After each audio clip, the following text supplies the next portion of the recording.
And we are going to start now hitting land with regard to the cartels.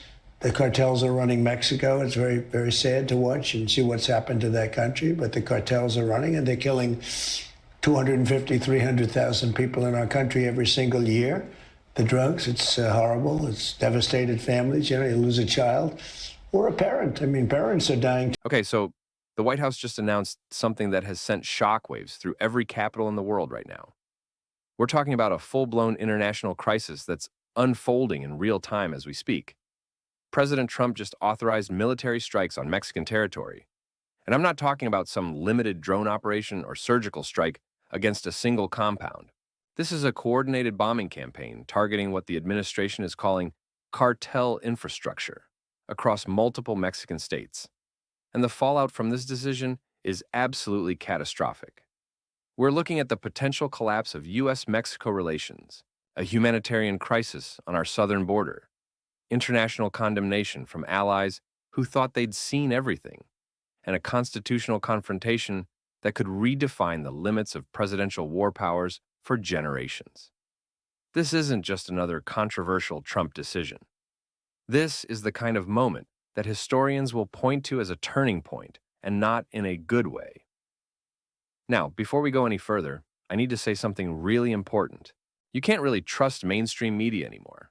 They're either going to downplay this as justified anti-cartel action or turn it into pure partisan theater without giving you the institutional context you actually need to understand what's happening.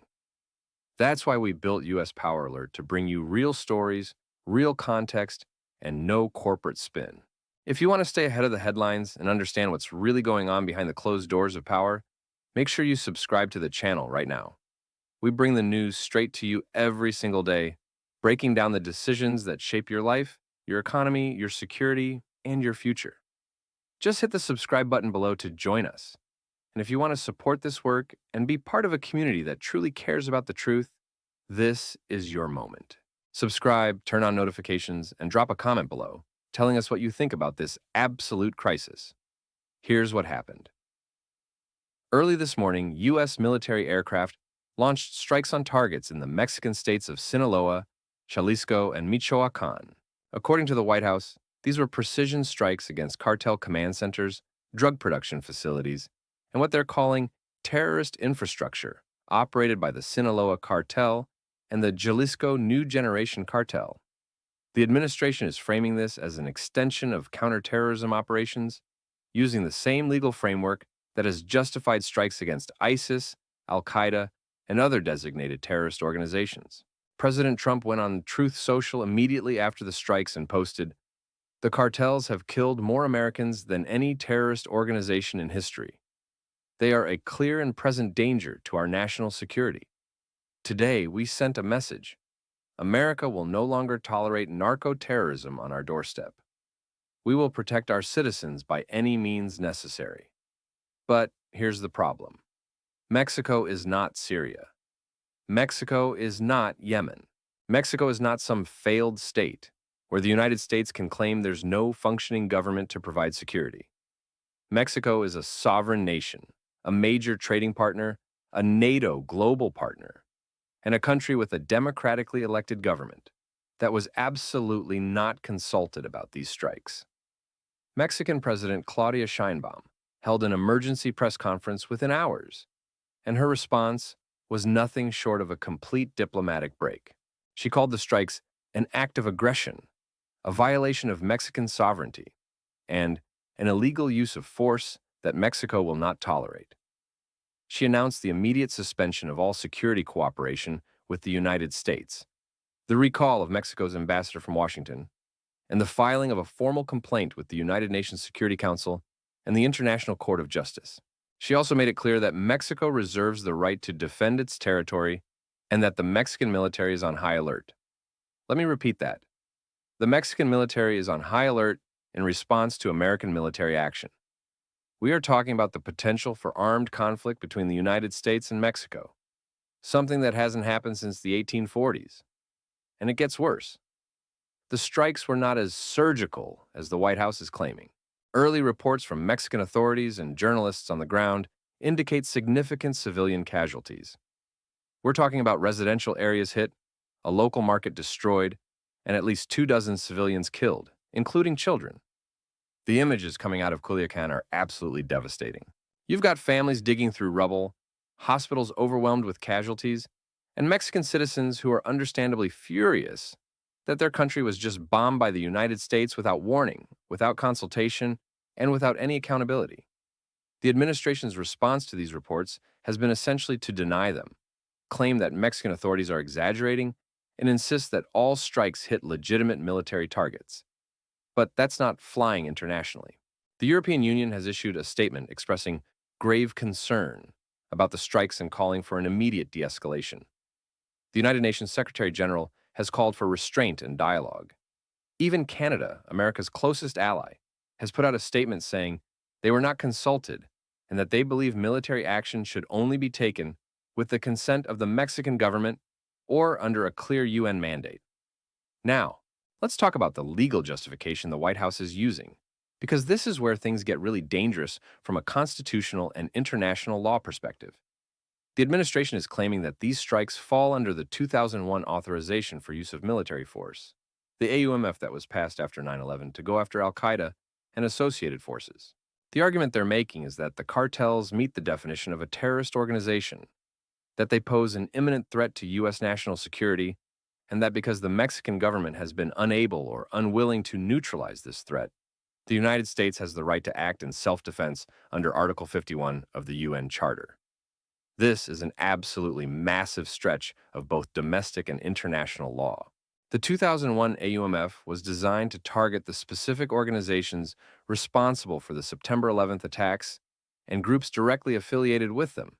It was not designed to be a blank check for presidents to launch military operations against any non-state armed group they decide to label as terrorists. Legal experts have been warning for years that the AUMF has been stretched far beyond its original intent. But this takes it to a completely different level. We're talking about using a post-9/11 authorization to bomb a neighboring country that is not at war with the United States, has not attacked the United States, and has a functioning government that has repeatedly said it does not want or need U.S. military intervention on its soil. And here's the thing about the self-defense argument under international law. Article 51 of the UN Charter does allow countries to use force in self-defense, but only in response to an armed attack. The International Court of Justice has been very clear that self-defense has to be necessary and proportionate, and that it can only be used against a state that is responsible for an armed attack or is harboring and supporting the group that carried out the attack. The cartels are not a state. Mexico is not sponsoring them. In fact, Mexico has been fighting the cartels for years, with tens of thousands of Mexican soldiers and police officers killed in that fight. The idea that the United States can claim self-defense to justify bombing Mexican territory because of cartel activity is not supported by any credible reading of international law. What the administration is essentially arguing is that any time a non-state armed group in another country poses a threat to American citizens, the president has the unilateral authority to launch military strikes without congressional approval, without consulting the government of that country, and without any international mandate. If this precedent stands, it fundamentally rewrites the rules of international order. Okay, let's break down what this actually means, because the implications here are staggering and they go way beyond just U.S.-Mexico relations. First, understand that this is a constitutional crisis in the making. The Constitution is very clear that Congress, not the president, has the power to declare war. The War Powers Resolution of 1973 allows the president to use military force in emergencies, but it requires notification of Congress within 48 hours and limits operations to 60 days unless Congress authorizes an extension. The administration did notify congressional leaders, but they did not seek authorization, and they're arguing they don't need it because this falls under existing authorities. But here's the problem. There's no existing congressional authorization for military operations in Mexico. The 2001 AUMF does not mention Mexico, does not mention cartels, and has never been interpreted by Congress to cover this kind of operation. The administration is unilaterally deciding that it applies, but that's not how separation of powers works. Congress is supposed to decide when and where America goes to war. And right now, members of Congress from both parties are absolutely furious that they were not consulted about a decision to bomb a neighboring country. Senate Foreign Relations Committee Chairman, who happens to be a Republican, put out a statement saying, "I was given less than an hour's notice before these strikes were launched. This is not how our constitutional system is supposed to work. Mexico is not a war zone, and the president does not have the authority to turn it into one without congressional approval. And he's not alone. You've got Democratic lawmakers already calling for immediate hearings, demanding documents and legal memos justifying the strikes. And some are even talking about introducing a resolution to force the withdrawal of U.S. forces from any operations in Mexico. This is going to turn into a major fight over war powers. And it's happening at the worst possible time because we're heading into the 2026 midterms. Republicans who are already nervous about Trump's second-term agenda now have to defend military strikes that were launched without proper authorization, that have killed civilians, and that have turned one of America's most important neighbors into an adversary. Democrats are going to hammer this as executive overreach, as reckless foreign policy, and as proof that Trump is out of control. And honestly, they're going to have a lot of material to work with. Second, this is a humanitarian and security disaster on the U.S.-Mexico border. The immediate consequence of these strikes is that Mexico has shut down all security cooperation with the United States. That means the intelligence sharing that helps track cartel operations, the joint task forces that have been working to disrupt drug trafficking, the extradition agreements that allow the U.S. to prosecute cartel leaders, all of that is now gone. The Remain in Mexico policy, which has been a cornerstone of the administration's immigration strategy, is dead. Mexico has announced that it will no longer accept the return of asylum seekers under that program, which means you're about to see a massive surge of migrants at the southern border because there's nowhere else for them to go. Border Patrol is already reporting that cartels are using the chaos to move product and people across the border in areas where Mexican authorities have pulled back. You've got Mexican officials saying they're not going to coordinate with U.S. law enforcement on anything until there's a full apology and reparations for the strikes. This is the exact opposite of what the administration claimed would happen. They said bombing the cartels would make Americans safer. What it's actually done is collapse the security architecture that was helping to manage the border and cut off the flow of drugs. And then there's the humanitarian side. You've got civilians in northern Mexico who are now terrified that they're going to be caught in the crossfire of what is effectively a U.S. military campaign on Mexican soil. Thousands of people are fleeing areas that were hit by the strikes, and many of them are heading north toward the U.S. border. You're looking at a refugee crisis, and it's a refugee crisis that the United States created. The Mexican government is already saying that it's not going to be responsible for managing the fallout from American military action, which means you're going to have Mexican civilians showing up at the border asking for protection from U.S. bombs, and the administration is going to have to figure out what to do with them. This is a nightmare scenario, and it's entirely self-inflicted. The administration launched these strikes without thinking through the second-order effects. And now everyone from Border Patrol to FEMA to HHS is scrambling to deal with the consequences. Third, this is doing massive damage to America's international credibility and relationships with allies. The reaction from around the world has been almost universally negative, and that includes countries that are usually very supportive of U.S. foreign policy. The European Union put out a statement that was basically a diplomatic slap in the face, saying that military action against a sovereign nation without UN authorization or the consent of that nation's government is a violation of international law. NATO allies are quietly freaking out because if the United States can unilaterally decide to bomb Mexico, what's to stop other countries from using the same justification to launch strikes wherever they see a security threat? You've got Russia and China having an absolute field day with this, pointing to the strikes as proof of American hypocrisy. Russia's UN ambassador gave a speech at the Security Council saying, "For years, the United States has lectured the world about respecting sovereignty and international law. Today, they have shown that those rules only apply to other countries, not to them." China is making the same argument, using the Mexico strikes to justify its own actions in the South China Sea and its pressure on Taiwan. The administration just handed America's adversaries the perfect propaganda tool, and they're going to use it for years. And then there's Latin America, which is watching this with a level of alarm that cannot be overstated. You've got leaders from across the region issuing statements condemning the strikes, calling for emergency meetings of the Organization of American States, and warning that this could set a precedent for U.S. military intervention throughout the hemisphere. Countries that have been working to improve relations with the United States are now reconsidering because they're seeing that the U.S. is willing to use military force against a neighbor without consultation or accountability.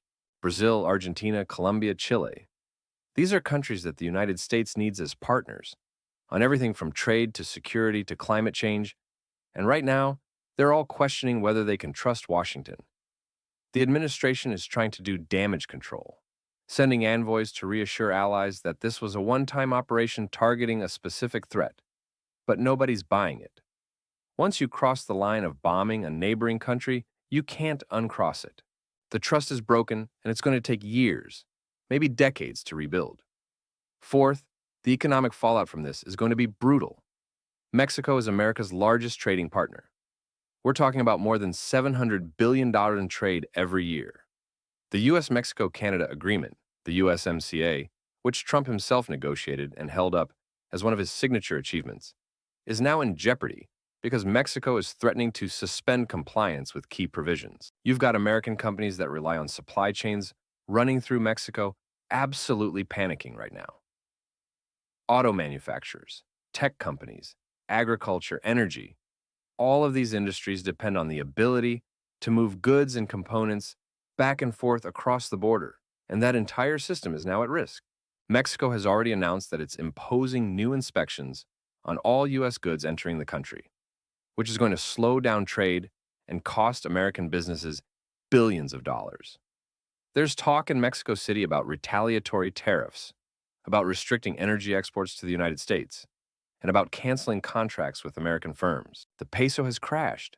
The Mexican stock market is in free fall, and investors are pulling money out of both countries because nobody knows what's going to happen next. And here's the thing that's really going to hurt. A lot of the economic pain is going to fall on red states and swing states that Trump needs for 2026.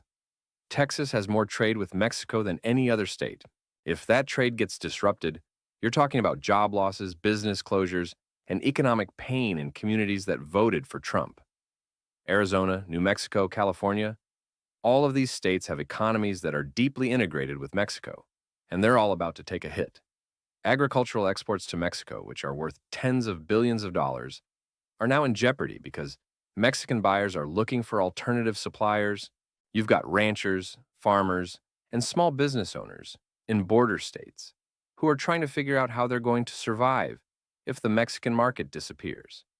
The administration is promising that they're going to negotiate a resolution and that trade will resume, but the damage is already done. Business relationships that took decades to build are being destroyed in a matter of days, and you can't just turn that back on with a phone call. Fifth, let's talk about what this means for the cartels, because here's the irony. The strikes are probably going to make the cartel problem worse, not better. The cartels are not a conventional military force. They don't have bases that you can bomb and eliminate. They're decentralized, they're embedded in civilian populations, and they're incredibly adaptive. When you launch airstrikes against cartel infrastructure, you might take out some facilities and kill some operatives, but you also create a power vacuum that other cartels or criminal groups will rush to fill. You also turn the cartels into victims in the eyes of some local populations, especially if civilians are being killed in the strikes.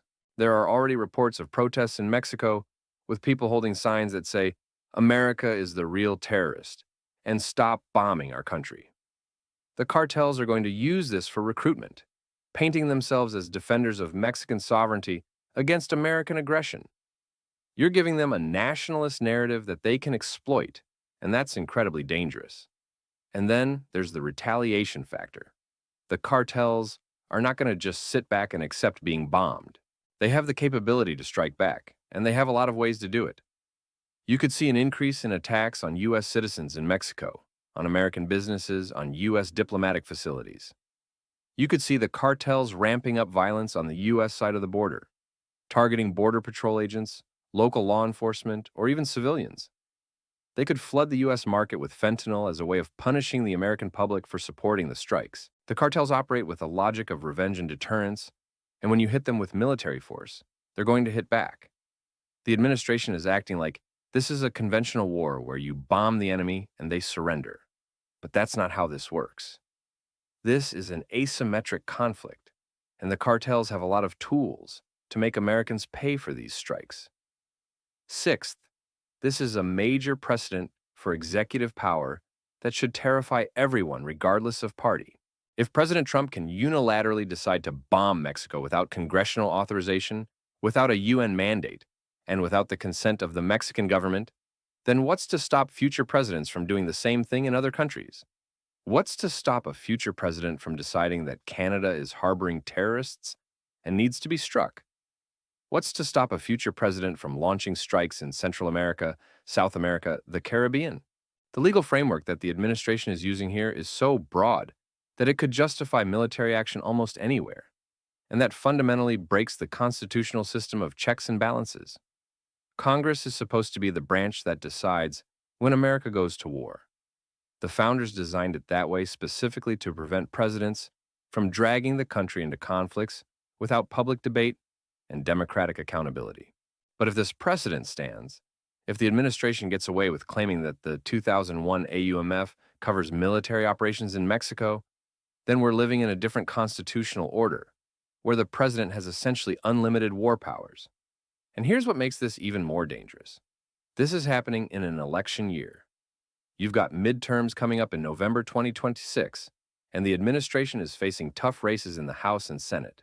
There is a very real risk that Trump is going to use military action as a way to rally his base, distract from other issues, and paint himself as tough on national security. We've seen this playbook before.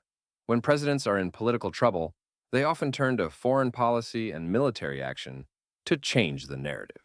The problem is that when you're talking about bombing a neighboring country, the consequences are not just political. They're human, they're economic, they're diplomatic, and they're long-lasting. You can't just turn this off when the election is over. The damage to U.S.-Mexico relations, the constitutional crisis over war powers, the humanitarian disaster on the border. These are problems that are going to persist for years, and they're going to shape American foreign policy and domestic politics long after Trump is out of office. Seventh, let's talk about what this means for American soldiers and law enforcement. The administration has not been clear about whether this is a one-time operation or the beginning of an ongoing campaign. If it's ongoing, that means you're potentially looking at a prolonged military presence in or near Mexico, and that raises all kinds of questions. Are we going to see American troops deployed to the border in larger numbers? Are we going to see special operations forces conducting raids inside Mexico? Are we going to see drone strikes becoming a regular occurrence?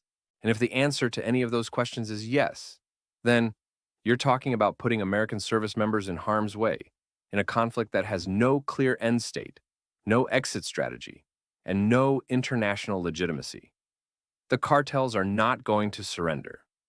They're going to fight back, and American soldiers are going to be the ones paying the price.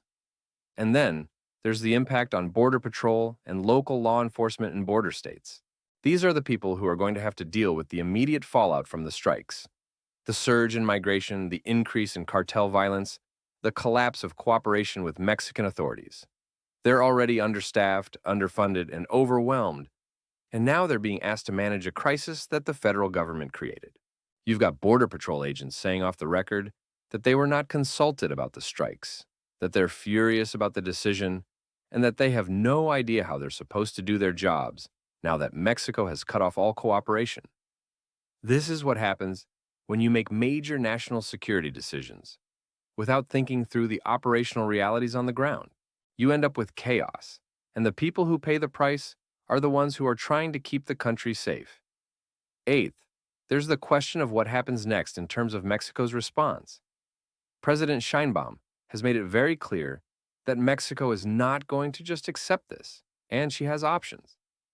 Mexico could bring a case to the International Court of Justice arguing that the United States violated its sovereignty and demanding reparations. Mexico could rally support in the United Nations General Assembly for a resolution condemning the strikes. Mexico could impose economic sanctions on the United States, restrict the flow of energy, or cut off cooperation on issues like migration and drug interdiction. There's even talk in Mexico City about inviting other countries, Russia, China, Iran, to provide security assistance or to establish a more visible presence in Mexico as a counterbalance to the United States. Now, that might sound extreme, but when you bomb a country, you push that country to look for allies and partners who can help them defend their sovereignty. The idea that Mexico would turn to Russia or China would have been unthinkable a week ago, but it's on the table now because the United States has fundamentally changed the relationship. And here's what's really scary.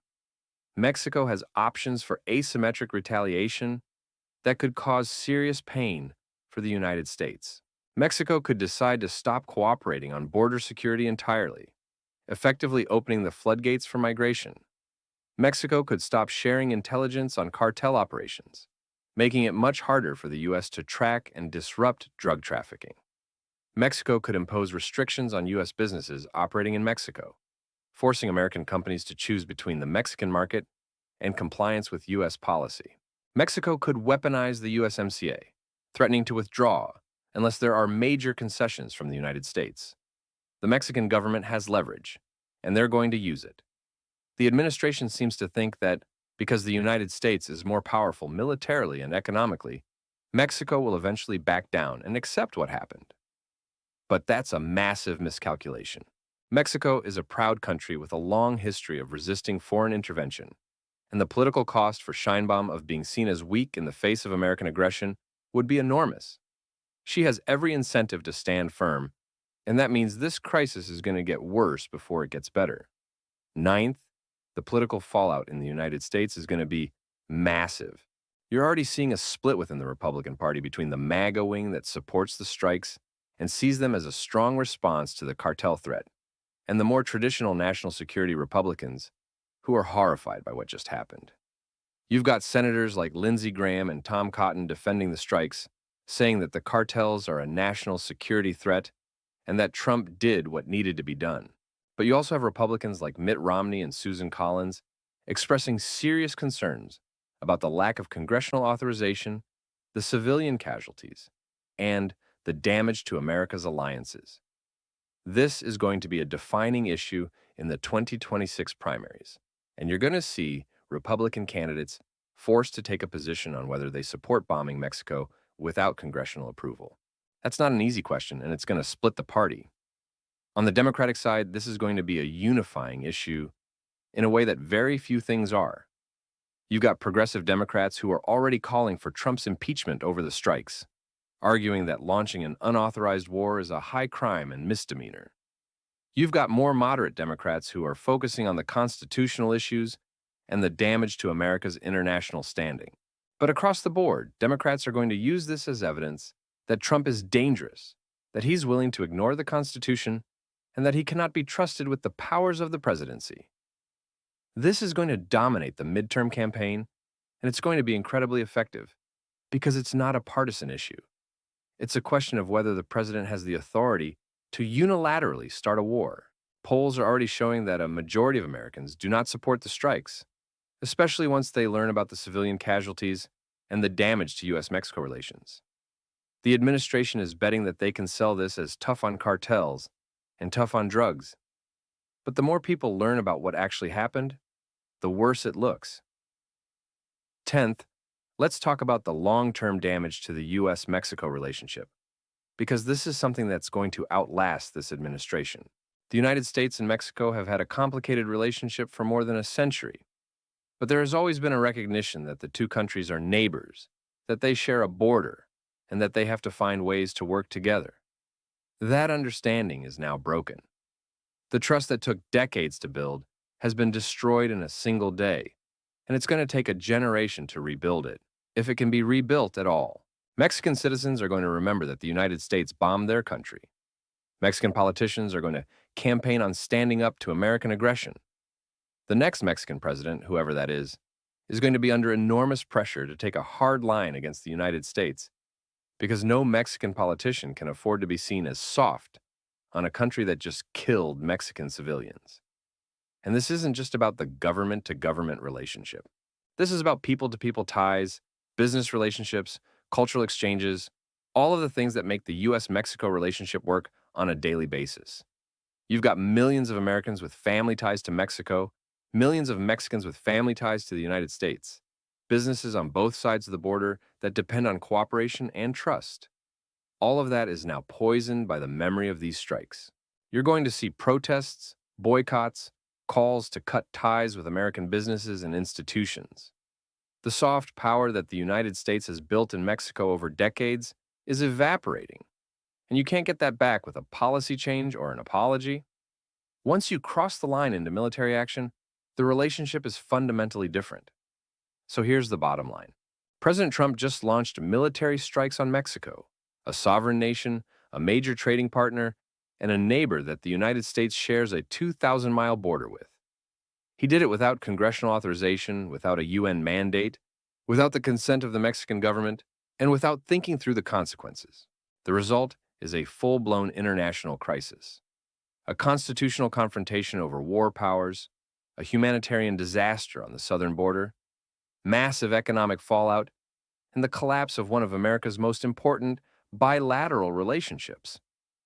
The administration is trying to frame this as a necessary response to the cartel threat, but the reality is that it's a catastrophic failure of judgment that's going to make Americans less safe, not more. The cartels are not going to be destroyed by airstrikes. Mexico is not going to cooperate with the United States after being bombed. America's allies are not going to trust Washington after seeing it unilaterally use force against a neighbor. And the American people are going to pay the price in lost jobs, higher costs, increased violence, and a more dangerous world. This story is far from over. You've got Congress launching investigations, Mexico filing complaints with international bodies, allies scrambling to figure out how to respond, and the cartels planning their retaliation. Over the next few weeks, watch for signs of how far Mexico is willing to push back. Watch for whether Congress is going to assert its authority over war powers, or whether it's going to roll over and accept executive overreach. Watch for how this plays in the 2026 midterms, and whether Republicans are going to pay a political price for supporting these strikes. And watch for what the cartels do next, because they are absolutely going to respond, and when they do, it's going to be ugly. This is one of those moments that defines a presidency, and right now, it's defining Trump's second term as reckless, dangerous, and willing to sacrifice America's long-term interests for short-term political gain. Keep your eyes on this, because what happens next is going to shape American foreign policy, constitutional law, and the balance of power in this hemisphere for years to come.